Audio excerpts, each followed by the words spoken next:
साथियों, आज शाम को करीब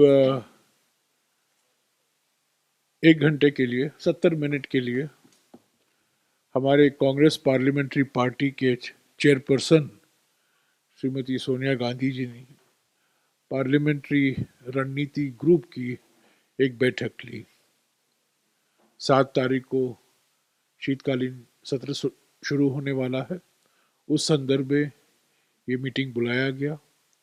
इसमें हमारे कांग्रेस अध्यक्ष और राज्यसभा में विपक्ष के नेता मल्लिकार्जुन खड़गे जी, वरिष्ठ नेता पी चिदम्बरम जी, केसी वेणुगोपाल जी, अधीर रंजन चौधरी जी, मनीष तिवारी जी, मानेक टागोर जी, जावेद अंसारी जी, कोड़ी कुंडल सुरेश जी और मैं मौजूद थे।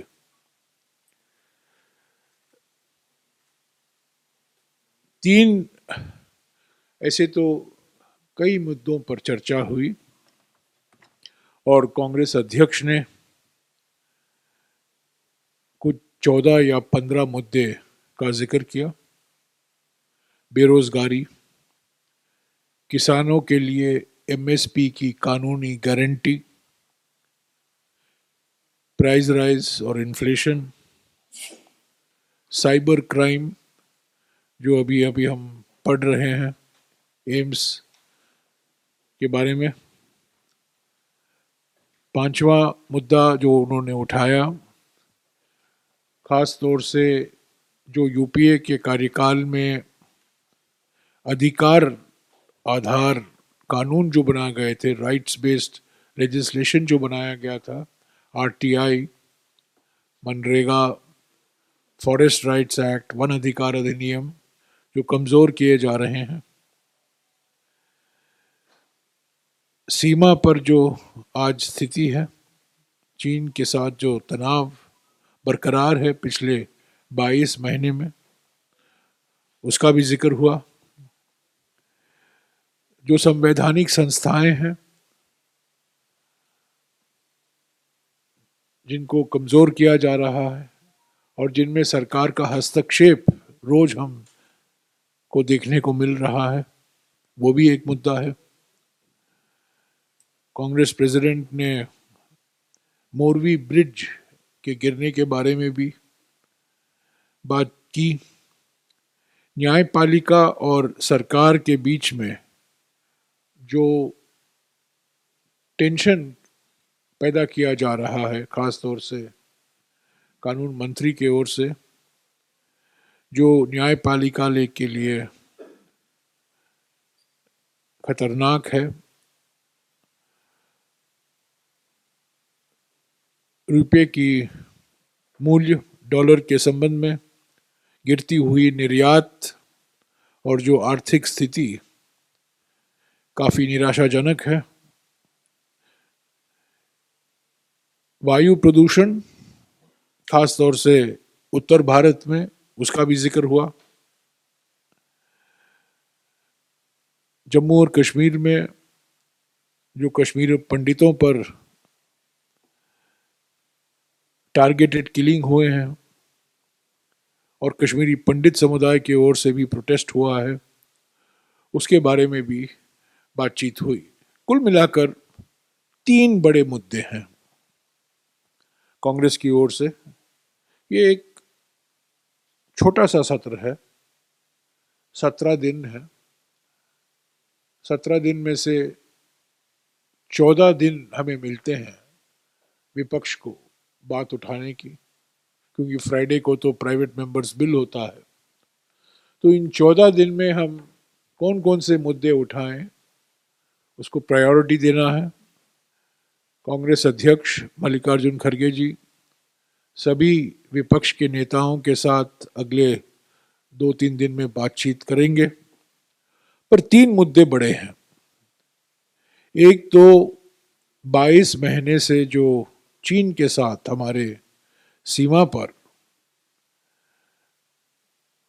सवाल खड़े हुए हैं, तनाव बरकरार है और पार्लियामेंट में बहस नहीं हुई। मैं आपको याद दिला दूं, ठीक 60 साल पहले, 60 साल पहले, 7 नहीं 60 साल पहले, जब चीन का आक्रमण हुआ था 1962 में, नवंबर 1962 में, 2 चरण में हुआ था। पहला चरण अक्टूबर में हुआ 20 से लेकर 28 को, और दूसरा नवंबर के 15 तारीख के बाद हुआ।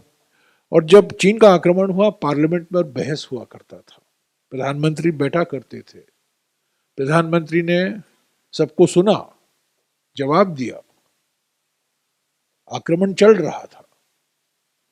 और ये आज की स्थिति देखिए, 22 महीने से विपक्ष कोशिश कर रही है कि इस पर बहस तो हो, लोकसभा में और राज्यसभा में, पर इस पर सरकार की ओर से हमें कोई सकारात्मक जवाब नहीं मिला है। हालांकि उन्होंने इनकार कर दिया है इस पर बहस की भी। तो एक मुद्दा जरूर जो उठेगा कांग्रेस पार्टी की ओर से, और हम उम्मीद करते हैं और भी पार्टी हमारे समर्थन करेगी, तो सीमा से संबंधित चुनौतियां हैं। तो बॉर्डर सिचुएशन, ये एक सामूहिक संकल्प हम बना सकते हैं इस बहस से, सिर्फ आलोचना के लिए नहीं हम बहस चाहते हैं। हालांकि प्रधानमंत्री ने कहा है जून के महीने में 2020 में कि कोई इनकर्शन नहीं हुआ, उसको छोड़िए, पर आज हम एक सामूहिक संकल्प दिखाना चाहते हैं, और एक तरीका है पार्लियामेंट के अंदर बहस होना, पर बहस भी नहीं हो पा रही है। ये अजीब सी स्थिति है। दूसरा जो बड़ा मुद्दा है वो आर्थिक स्थिति, इन्फ्लेशन, बेरोजगारी, जीएसटी, जो चुने हुए पूंजीपतियों को सार्वजनिक संपत्तियां बेचे जा रहे हैं, जो आर्थिक परिस्थितियां हैं आज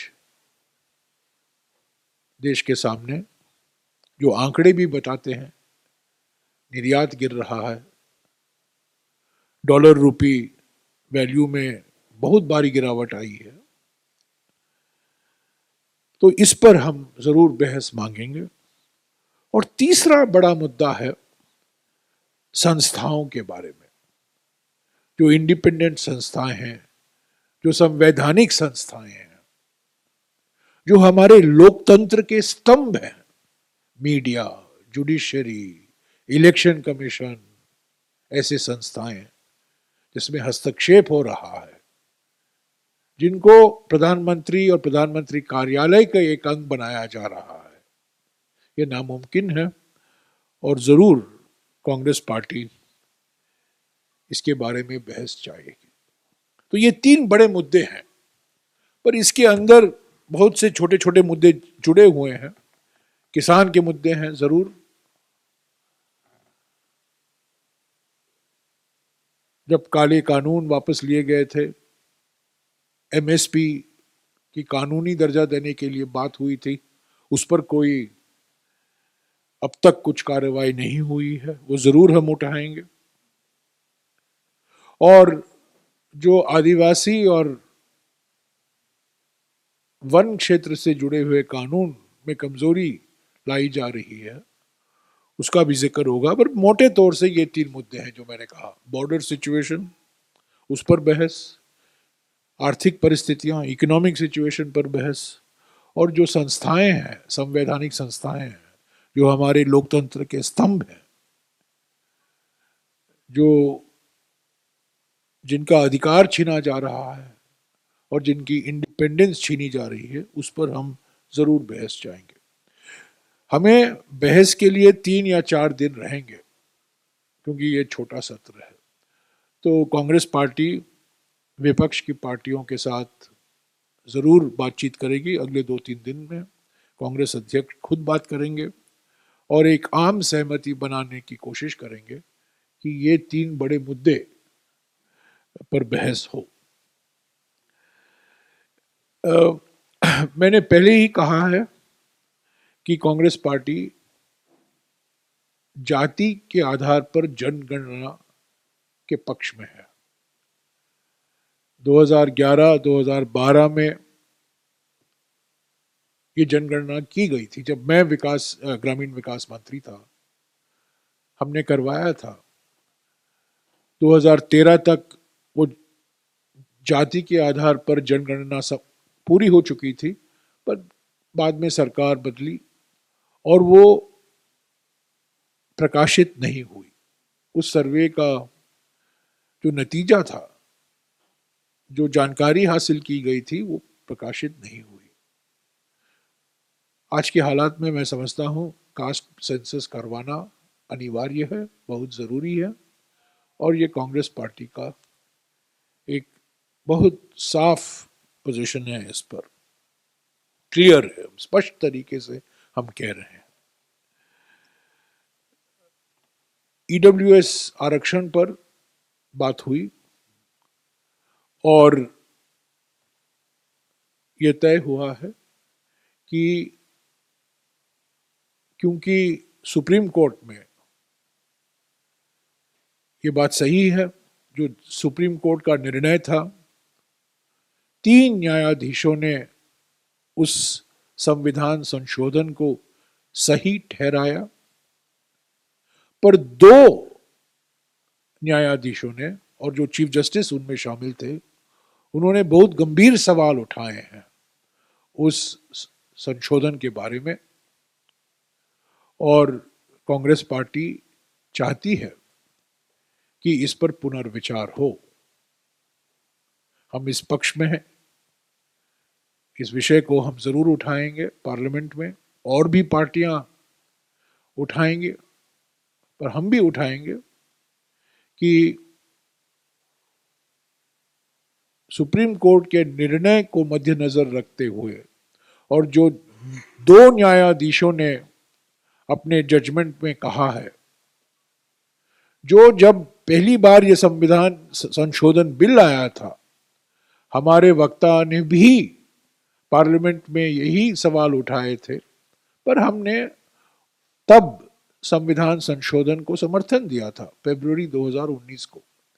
पर उसके बाद में ये सुप्रीम कोर्ट का निर्णय आया है, और ये 5-0 जजमेंट नहीं है, ये 3-2 जजमेंट है, यानी कि 3 जजों ने इसका समर्थन किया है, सही ठहराया है, और 2 न्यायाधीशों ने इसको कहा है संविधान के खिलाफ है, ये गैर संवैधानिक है। तो हम चाहते हैं इस पर पुनर्विचार हो, और ये बहस भी, इस पर भी हम बहस चाहेंगे, और हम उम्मीद करते हैं कि सरकार ये मानेगी। तो ये सब बिल विधेयक के बारे में बातचीत हुई। 17 बिल लिस्ट हुए हैं, और इन 17 विधेयकों में से 3 या 4 ऐसे हैं जिसका समर्थन हम नहीं कर सकते। मिसाल के तौर से बायोलॉजिकल डाइवर्सिटी अमेंडमेंट बिल है, उसका समर्थन हम नहीं कर सकते। Multi state cooperative society amendment bill, उसका भी हम समर्थन नहीं कर सकते, उस पर हम चाहेंगे कि वो स्टैंडिंग कमेटी में जाए। और एक फॉरेस्ट कंजर्वेशन अमेंडमेंट बिल है जो लिस्ट हुआ है, वो भी हम चाहेंगे कि वो स्थायी समिति को भेजा जाए ताकि उस पर और गहरा विचार हो।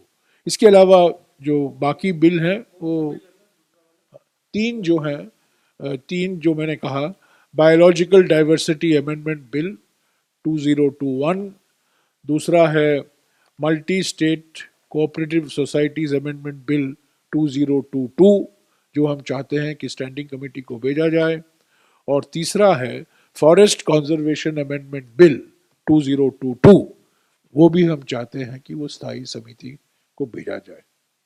तो ये 17 में से 3 ऐसे बिल हैं जो मैं समझता हूँ कांग्रेस पार्टी इसका समर्थन नहीं कर सकती इस रूप में। इस पर और बहस होने की ज़रूरत है। बायोलॉजिकल डाइवर्सिटी अमेंडमेंट बिल एक जॉइंट कमेटी को गई थी। जॉइंट कमेटी में कई सदस्यों ने अपने डिसेंट नोट भी दिया। मैं भी उस जॉइंट कमेटी का सदस्य था। कुछ समय तक, पर हमारी बातें मानी नहीं गई, तो हम इस रूप में इस बिल का भी हम समर्थन नहीं कर सकते। तो ये 3 बिल हैं 17 में से। पर सरकार, हमारा अनुभव रहा है कि लिस्ट करती है पर और भी बिल लाते हैं आखिरी वक्त में। तो क्या बिल लाएंगे मैं आज नहीं मैं बता सकता हूँ, पर जो लिस्ट भेजा गया है हमें 17 बिलों में से, इनमें से 3 ऐसे हैं जो जिसका समर्थन कांग्रेस पार्टी इस रूप में नहीं कर सकती। तो संक्षिप्त में यही है, 3 बड़े मुद्दे हैं, ये 3 बिल हैं। कांग्रेस अध्यक्ष सभी विपक्ष के नेताओं से बात करेंगे आज से लेकर अगले 2-3 दिन में। हमारा हमेशा हम कहते रहे हैं कि अगर सरकार बहस के लिए तैयार है, हम रचनात्मक सहयोग के लिए तैयार हैं। पर हमारा अनुभव है कि बहस कभी नहीं होता, और हमेशा सरकार चाहती है कि उन्हीं के कहे हुए आदेशों के आधार पर पार्लियामेंट चले, ये नामुमकिन है। एक पुरानी कहावत है पार्लियामेंट के बारे में, पार्लियामेंट में ऑपोजिशन मस्ट हैव इट से, यानी कि ऑपोजिशन को मौका मिलना चाहिए अपनी बात रखने की। गवर्नमेंट विल हैव इट्स वे। सरकार अंतिम, अगर बहुमत है सरकार का ही, जो सरकार कहती है वो चलेगा। तो दोनों के बीच में तालमेल होना चाहिए। पर हमारा अनुभव पिछले कुछ सालों में ये रहा है, और पर हम उम्मीद रखते हैं कि ये जो मुद्दे हमने उठाए हैं, 3 बड़े मुद्दे, आर्थिक परिस्थिति, बॉर्डर पर चुनौती, और जो संवैधानिक और लोकतांत्रिक हमारे लोकतंत्र के जो संस्थाएं हैं, उनकी जो स्वतंत्रता और प्रोफेशनलिज्म पर हस्तक्षेप किया जा रहा है, उस पर बहस हो। तो कल तो स्टीयरिंग कमेटी की बैठक है, कल 10 बजे स्टीयरिंग कमेटी की बैठक है, उसके बाद मैं आपको ब्रीफ करूंगा। कल की मीटिंग का मुख्य मकसद ये है कि प्लीनरी कहाँ हो और प्लीनरी कब हो, उसी पर चर्चा होगी। और कल भारत जोड़ो यात्रा कल शाम को राजस्थान के झालावाड़ ज़िले तक पहुंचेगी, और कल रात हम झालावाड़ ज़िले में रहेंगे।